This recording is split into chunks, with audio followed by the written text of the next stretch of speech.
Hello मेरे प्यारे दोस्तों, चलिए गाइज आपका स्टार्ट हो चुका है। आपके घड़ी के जस्ट बज चुके हैं 5 PM। सो फटाफट से आप अपने जीके जीएस की क्लासेस में आ जाएंगे। गाइज आपके घड़ी के 5 PM बज रहे हैं। जीके जीएस ऑलरेडी यहाँ पे प्रोवाइड कराया जाएगा। सो देखते हैं कितने गाइज जुड़ते हैं और ज़्यादा से ज़्यादा शेयर करने की कोशिश करेंगे जिससे कि और फ्री ऑफ कोर्सेज सेशंस में और भी स्टूडेंट जुड़ सकें। और गाइज बिल्डर गाइज आप सभी जुड़ चुके हो, एंड तक जुड़े रहेंगे। आपका भरसक प्रयास होना चाहिए कि आप क्लासेस को ज़रूर अटेंड कीजिए, क्योंकि यार देखिए क्लासेस को अटेंड नहीं करोगे तो बिल्कुल भी आपको समझ में नहीं आएगा। और फॉर्म जो है गाइज वो आपका 25 मार्च तक ऑलरेडी आ जाएगा। चलिए क्वेश्चन की बात किया जाता है। बहरहाल क्वेश्चन जो अपना होता है तो है क्या चीज़, क्वेश्चन दिया गया है कि किस संवैधानिक संशोधन के द्वारा संविधान में समाजवादी, धर्मनिरपेक्षता और राष्ट्र की एकता, अखंडता जैसे शब्द जोड़े गए थे। आखिर वो किस संविधान संशोधन में, 42वां, 44वां, 52वां या फिर 61वां? जी बिल्कुल ऑप्शंस करते रहेंगे, देखते हैं कितने गाइस सही जवाब देते हैं। ऑप्शन आप सभी करते रहेंगे। सो जितने भी ज़्यादा ऑप्शन नंबर है यानी कि 42 वहाँ बता रहे हैं वो सभी के सभी ज़्यादा करेक्ट हो जाएंगे। यहीं पे नेक्स्ट क्वेश्चन गाइस बात किया जाता है नेक्स्ट क्वेश्चन की। सो नेक्स्ट क्वेश्चन क्या है ऑलरेडी कि किस संवैधानिक संशोधन द्वारा मताधिकार की आयु 21 वर्ष से घटाकर 18 वर्ष कर दी गई है। ऑलरेडी अभी आपकी मतलब कि 21 जो आयु थी वो घटा करके 18 हो गई। इट्स मीन्स आपको सिटीजनशिप की यानी कि नागरिकता जो प्राप्त हो जाती है 18 वर्ष में आप वोटिंग देने के लिए काबिल बन जाते हैं। सो वो किस संविधान संशोधन के तहत हुआ था, उसमें चेंजिंग उसमें कब हुआ था? 72 में, 73 में या फिर 61 में या फिर 62 में?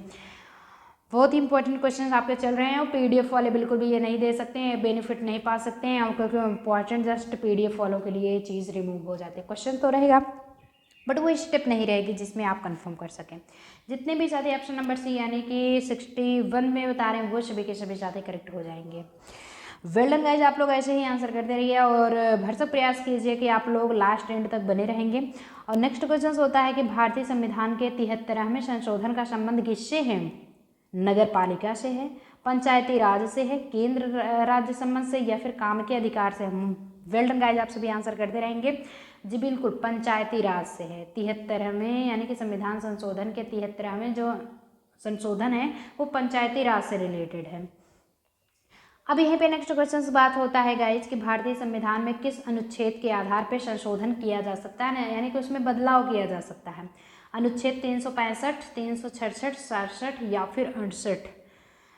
जी बिल्कुल आंसर करते रहेंगे। और इंडियन पॉलिटी से आपसे क्वेश्चंस आपके हैं। इंडियन पॉलिटी, भारतीय राज्य व्यवस्था कंफर्म करेंगे। ऑलरेडी आपके इकोनॉमी भी पढ़ाया जाएगा लेकिन वो नेक्स्ट सेशंस होगा, नेक्स्ट सेशंस में आपको बताया जाएगा। चलिए आंसर करते रहिए। जितने भी साथी अनुच्छेद 368 बता रहे हैं वो सभी साथी का ऑप्शंस करेक्ट होगा। नेक्स्ट क्वेश्चन यहीं पे गाइज होता है कि संविधान के किस संशोधन अधिनियम के द्वारा मैथिली, डोगरी, बोडो तथा संथालों को 8वीं अनुसूची में शामिल किया गया है? 92वां, 87वां, 88वां या फिर 89वां? बिल्कुल आंसर करते रहेंगे आप सभी। जितने भी साथी 92वां बता रहे हैं वो सभी के सभी साथी करेक्ट हो जाएंगे। Well done guys. अब नेक्स्ट क्वेश्चन से देखा जाता है और बिल्कुल लास्ट एंड तक बने रहेंगे और थम्सअप शेयर को ज़्यादा से ज़्यादा थम्सअप भी करने की कोशिश करेंगे जिससे कि आपको लगे नहीं, अगर इंटरेस्ट लग रहा है तो एक थम्सअप जरूर करेंगे गाइज। और ज़्यादा से ज़्यादा आप लोग टेलीग्राम से जुड़ने की कोशिश कीजिए क्योंकि फ्री पीरियड फ्रो टोटली इन्फॉर्मेशन आपको वहीं पे प्रोवाइड कराया जाता है। और टेलीग्राम एक ग्रुप करके लिंक दिया गया है गाइज, अगर आप जा करके अभी डिस्क्रिप्शन बॉक्स में चेक करें तो वो फॉर क्विज के लिए होता है। It's means call to online test daily morning में होता है 6:30 AM पे एंड जो है 7 AM पे दो कराया जाता है। मॉर्निंग में है AM, it's means morning shift. संविधान के किस संशोधन अधिनियम के द्वारा 6 से 14 वर्ष के सभी बच्चों के लिए शिक्षा के अधिकार को मूल अधिकार बनाया गया है? वेरी इंपॉर्टेंट क्वेश्चन है, ध्यान देंगे। तो 84वां, 86वां, 88वां या फिर 91वां? जी बिल्कुल ऑप्शंस करते रहेंगे। और पीडीएफ वाले भी ये देख नहीं सकते कौन सा क्वेश्चन इंपॉर्टेंट रहने वाला है कौन सा नहीं मानने, क्योंकि सेशंस में ही ये बेनिफिट मिलेगा, सेशंस में अलग से बेनिफिट मिल रहा है, डोंट वरी। तो 86वां, 86वां में आपके संविधान संशोधन अधिनियम के द्वारा 6 से 14 वर्ष के जो सभी बच्चे थे उनका जो अध्ययन था, जो पढ़ाई जो स्टडी है उसको क्या कर दिया गया है, मूल अधिकार में यानी कि मोरल ड्यूटी मान लिया गया है 86वां के अधिकार के अनुसार। वहीं पे गाइज होता है नेक्स्ट क्वेश्चन, भारत में किस प्रकार का दलीय व्यवस्था है, किस टाइप्स के दलीय व्यवस्था हैं, एक दलीय है, बहुदलीय या फिर द्विदलीय या फिर नन ऑफ दीज। भैया चौथा वाले कहते हैं कि हम इनमें से कोई नहीं है। क्या है ऑप्शन, जितने भी साथी ऑप्शन नंबर बी यानी कि बहुदलीय बता रहे हैं वो सभी के सभी साथी करेक्ट होंगे। बहुदलीय इज द करेक्ट आंसर। यहीं पे संघ शासित क्षेत्रों का ही है या फिर केंद्र शासित प्रदेशों के लिए प्रशासकों की नियुक्ति कौन करता है, सेंट्रल की बात हो रही है। सेंट्रल में प्रशासकों की नियुक्ति कौन कर रहा है, राष्ट्रपति यानी प्रेसिडेंट करते हैं या फिर चीफ प्रेसिडेंट गृह मंत्री यानी कि होम मिनिस्टर जिसे कहा जाता है या फिर प्राइम मिनिस्टर जो कि प्रधानमंत्री हैं।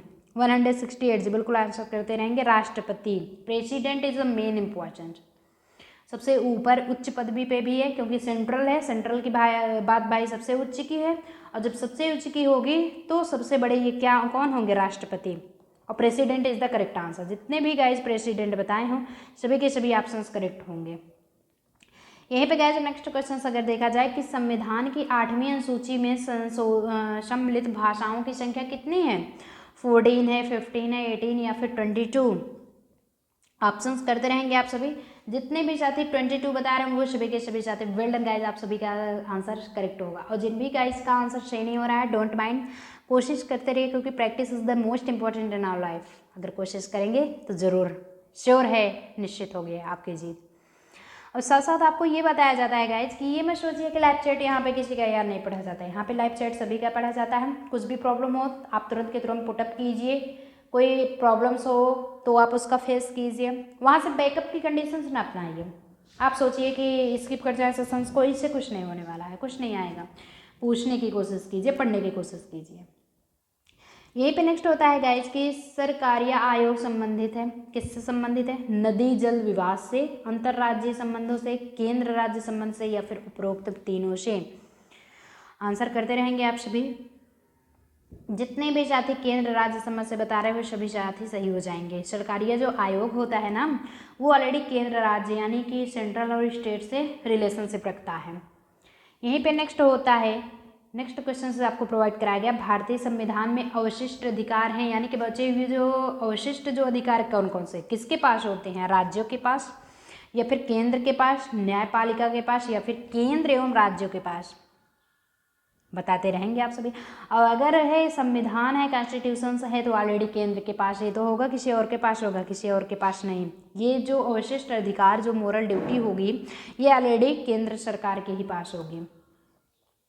यहीं पे नेक्स्ट गाइज अगर बात हो कि निर्वाचन आयोग का प्रमुख होता है, निर्वाचन यानी कि जब आप वोटिंग करते हैं तो उसका आयोग का प्रमुख कौन होता है, मेन कौन, हेड कौन होता है, प्रधानमंत्री, राष्ट्रपति, मुख्य निर्वाचन आयुक्त या फिर गृह मंत्री।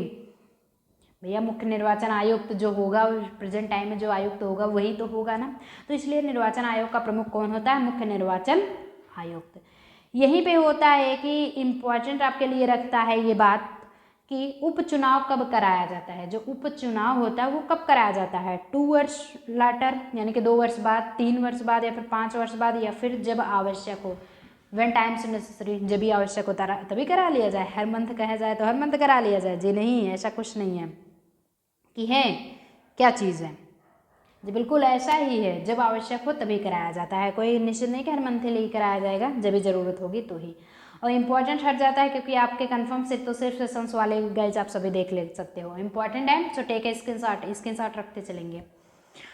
बाकी नेक्स्ट क्वेश्चन गाइज होता है कि भारत में पहला आम चुनाव कब संपन्न हुआ था। आम चुनाव समझते हैं ये जो फल लेता है काम मैंगो, वो आम चुनाव नहीं है, जनता का होता है चुनाव। आम कहते नहीं, आम जनता, तो जनता पार्टी का चुनाव 1947 ईस्वी, 1950, 1952 या फिर 1953। ऑप्शंस आप सभी करते रहेंगे। बिल्कुल 1952 इज द करेक्ट आंसर। ये वाह, जितने भी साथी ऑप्शन नंबर 2 सी बता रहे हैं वो सभी के सभी साथी वेल डन सही हो जाएंगे। देखिए यार तुक्का लगाने की कोशिश नहीं करोगे, हर करेक्ट मार्क्स पे आपको 2 मार्क्स मिलेंगे हर करेक्ट आंसर पे, बट 1/3 अगर आपको डिडक्ट करवाना है तो आप आंसर गलत करके आओ, लेकिन जब सही करोगे तो 2 मार्क्स आपको मिलेंगे। इसलिए हम कहेंगे तुक्का लगाने की बिल्कुल कोशिश नहीं करोगे, जितना कंफर्म होगा उतना ही करोगे। और भी आपके पास टाइम है कंफर्म करने के लिए, पढ़ाई कर लीजिए। यहीं पे नेक्स्ट होता है कि भारत के राजनीतिक दलों को राष्ट्रीय या क्षेत्रीय दलों का दर्जा कौन प्रदान करता है? आपके प्रधानमंत्री, चुनाव आयोग, संसद या फिर राष्ट्रपति। जितने भी साथी चुनाव आयोग बता रहे हैं वो सभी के सभी साथी करेक्ट हो जाएंगे। चुनाव आयोग इज द करेक्ट आंसर। यहीं पे नेक्स्ट क्वेश्चन अगर गाइज हो कि राज्य लोक सेवा आयोग के सदस्यों की नियुक्ति कौन करता है? राज्यपाल करता है, मुख्यमंत्री, राष्ट्रपति या फिर संघ लोक सेवा आयोग का अध्यक्ष कौन करता है? ऑप्शंस आपके चारों दिख रहे हैं स्क्रीन पे, आप देख सकते हैं, आंसर कर सकते हैं। राज्यपाल करता है। राज्य लोक सेवा आयोग के जो सदस्यों की नियुक्ति होती है वो राज्यपाल के द्वारा की जाती है। इतना आपको कंफर्म है। कौन किसकी नियुक्ति करता है, कब किया गया था, निर्वाचन से रिलेटेड क्वेश्चंस, मतलब ये सारे क्वेश्चंस आपके लिए इंपॉर्टेंट है, हर बार पूछे जाते हैं। इसलिए अगर एंट्रेंस की प्रिपरेशंस कर रहे हो, कोई भी कंपटीशन देना चाहते हो, सो ध्यान दे करके अचीव करने की कोशिश कीजिए क्वेश्चंस को। पहले वित्त आयोग के अध्यक्ष कौन थे? सबसे पहले वित्त आयोग के अध्यक्ष कौन थे? Who was the head of the वित्त आयोग? सुकुमार सेन। थोड़ा सा अक्षर जो लेटर है वो जिगजैग हो गया है ना, मतलब कि हुआ कहते नहीं है, राउंडिंग करवा दीजिए थे, चेंज कर लिया। के संस्थानम या फिर केसी नियोगी वाईवी चहाड्य। आंसर करते रहेंगे 177। जितने भी साथी केसी नियोगी बता रहे हैं वो सभी साथी करेक्ट होंगे। यहीं पे गाइस नेक्स्ट क्वेश्चन बात होता है कि दिया क्या गया, बलवंत राय मेहता समिति का गठन किया गया था? किसके द्वारा? केंद्र राज्य संबंधों के लिए, नदी जल बंटवारे के लिए, पंचायती राज के लिए या फिर आरक्षण के लिए? किसके लिए किया गया था भैया? ये पंचायती राज के लिए किया गया था, इसलिए पंचायती राज इज द करेक्ट आंसर। यहीं पे नेक्स्ट क्वेश्चन होता है। नेक्स्ट क्वेश्चन क्या दिया गया है कि भारत में सर्वप्रथम 2 अक्टूबर 1959 को पंचायती राज व्यवस्था का शुभारंभ कहाँ से हुआ था?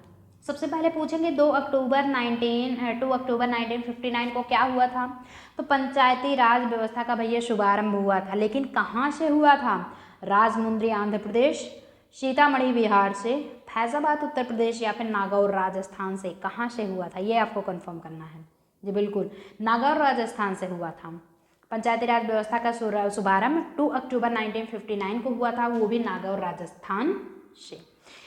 चलिए गाइस, धीरे धीरे आप लास्ट के कगार पे चल रहे हो, बट सेशंस कैसा लग रहा है थम्स अप करते चलेंगे और साथ साथ ये भी बताते चलेंगे कि कैसा, मतलब कि एक थम्स अप होता है, आप समझते नहीं है, सेशंस को थम्स अप करिए। आप सेशन में थम्स अप करते हैं, सेशंस को थम्स अप में 2 अंतर होता है। में मतलब है आप वीडियो पढ़ रहे हैं, वीडियो के लाइव चैट में करिए थम्स अप, लाइव चैट में थम्स अप करते हैं, थम्स अप मतलब लाइक।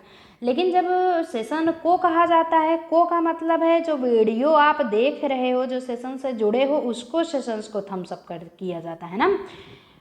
अंगूठा कुछ ऊपर होता है, डिसलाइक नहीं करना होता, लाइक करना होता है इतना तो आपको कंफर्म है। अब चलिए 180 होता है निम्नलिखित में से कौन पंचायती राज संस्था नहीं है? आपका जिला परिषद, परिषद, पंचायती परिषद या फिर ग्राम सभा? कौन सा नहीं है भैया? परिषद नहीं है, ध्यान देंगे। ग्राम सभा, जिला पंचायत, पंचायत परिषद सब कुछ पंचायती राज के अंतर्गत आता है, बट परिषद जो होता है वो उसके अंतर्गत नहीं आता है। अब यहीं पे नेक्स्ट क्वेश्चन अगर बात किया जाए आपका, सो नेक्स्ट क्वेश्चन क्या होता है कि संसद द्वारा देश में सूचना पाने का अधिकार, अगर कोई भी ड्यूटी है आपको मिल रहा है, वो भी इंफॉर्मेशन अचीव करने के लिए, सो संबंधी विधेयक कब पारित किया गया है? जून 2022 में या फिर अप्रैल 2003 में? 22 नहीं है, 2002 है। जून 2005 या फिर जुलाई 2006? ऑप्शंस करते रहेंगे। जितने भी साथी ऑप्शन नंबर सी यानी कि 2005 बता रहे हैं वो सभी के सभी साथी करेक्ट हो जाएंगे। नेक्स्ट क्लास आपका 7 PM पे होगा, जस्ट आना ना भूलिए। नेक्स्ट क्लास 7 PM पे रीजनिंग आपका टेस्ट चल रहा है। नेक्स्ट प्रीवियस डे तो नहीं चला था, बट आज श्योर है कि चलेगा। सो आज के सेशन में बाय, मिलेंगे नेक्स्ट सेशन में ऐसे इंटरेस्टिंग वीडियो लेकर के। Till then all the very best.